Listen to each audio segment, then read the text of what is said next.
mantan Menteri Agama Gus Yakut yang diperiksa oleh KPK soal dugaan pengalihan kuota haji.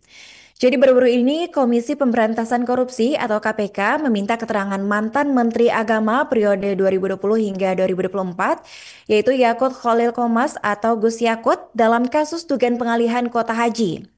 Nah, pemeriksaan terhadap Gus Yakut ini dilakukan oleh penyidik KPK di Gedung Merah Putih, Jakarta, tepatnya pada Kamis 7 Agustus 2025 hari ini. Nah, dalam pemeriksaan tersebut, tampak Gus Yakut membawa map berwarna biru dan juga surat keputusan atau SK pengangkatan sebagai menteri. Gus Yakut juga mengaku siap menjalani pemeriksaan lebih lanjut. Lalu kita masuk kepada duduk perkara dugaan korupsi pengalihan kota haji ini. Jadi sebelumnya tahun 2024 itu pemerintah Arab Saudi memberikan tambahan kota haji sebanyak 20.000 jamaah kepada Indonesia Tribunars. Dan berdasarkan Undang-Undang Nomor 8 Tahun 2019, itu pembagian kota haji ini seharusnya mengikuti formula di mana 92% untuk haji reguler dan 8% untuk haji khusus. Nah, tapi yang terjadi di realitanya, kuota tersebut justru dibagi sebanyak 50-50, yaitu 10.000 untuk jemaah reguler dan juga 10.000 untuk jemaah khusus. Nah, hal ini tuh kemudian dianggap sebagai pelanggaran hukum karena apa? Satu, merugikan jemaah reguler yang harus menunggu bertahun-tahun. Yang kedua, menguntungkan pihak travel haji khususnya yang berbiaya tinggi dan juga lebih eksklusif. Lalu kita masuk kepada apa sih posisi Gus Yakut dalam kasus ini? Gus Yakut ini diperiksa sebagai saksi dalam kasus dugaan korupsi pembagian kota haji pada tahun 2024. Nah, dia ini diketahui merupakan Menteri Agama saat kota tambahan 20.000 jemaah ini diberikan oleh pemerintah Arab Saudi kepada Indonesia.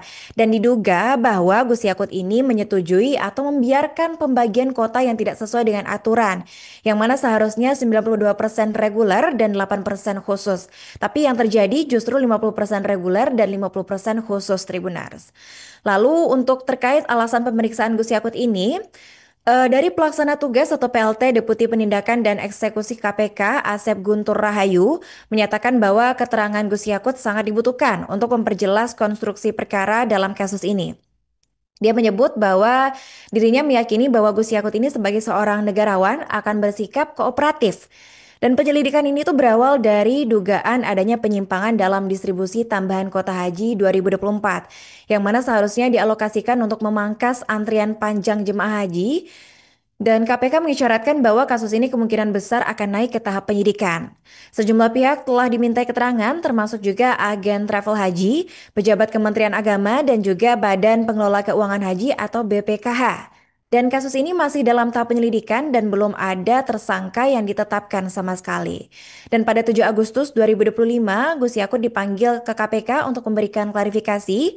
Dia terlihat datang membawa SK pengangkatannya sebagai menteri dalam sebuah map biru, namun menolak menjelaskan materi pemeriksaan kepada media. Dan dugaan korupsi ini diketahui menyangkut manipulasi kuota haji, potensi keuntungan bagi pihak tertentu, dan juga kerugian bagi masyarakat. Dan pemeriksaan masih berlangsung dan belum ada penetapan tersangka. Download Tribun X sekarang, menghadirkan lokal menjadi Indonesia.